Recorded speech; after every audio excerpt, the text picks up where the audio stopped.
Hey, last week Al Jazeera English invited me back to make a second appearance on their show, The Listening Post.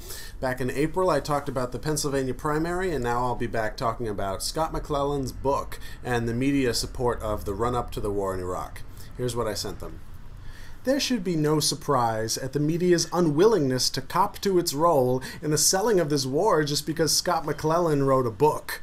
The proof of their failure has been around for years. It's the October 2003 University of Maryland PIPA report, showing that a majority of TV news viewers had their facts backwards in 2003. At Fox News, 80% of viewers believed things about Al-Qaeda, WMD, and international support where in fact the opposite was true. For CNN viewers, 55% got major facts wrong, and at public broadcasting, that number was just 23%. Now, if this scientific proof didn't convince the mass media of their pro-war bias, why would anyone expect Scott McClellan's anecdotes to?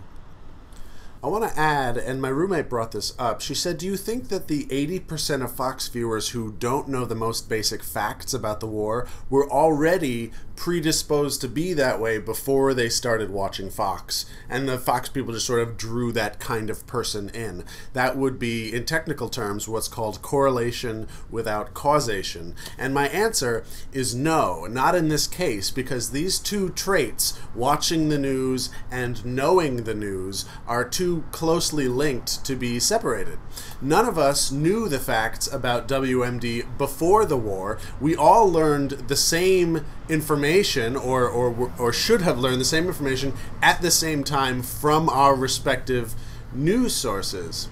But many of us didn't. Public broadcasting was able to educate 77% of their audience, CNN reached 45%, and Fox News got through only to 20%. There are times when correlation and causation are inextricably linked, and this is one of them. Hey, let me last shout out Air America and thank you for putting my last video on your front page on Wednesday.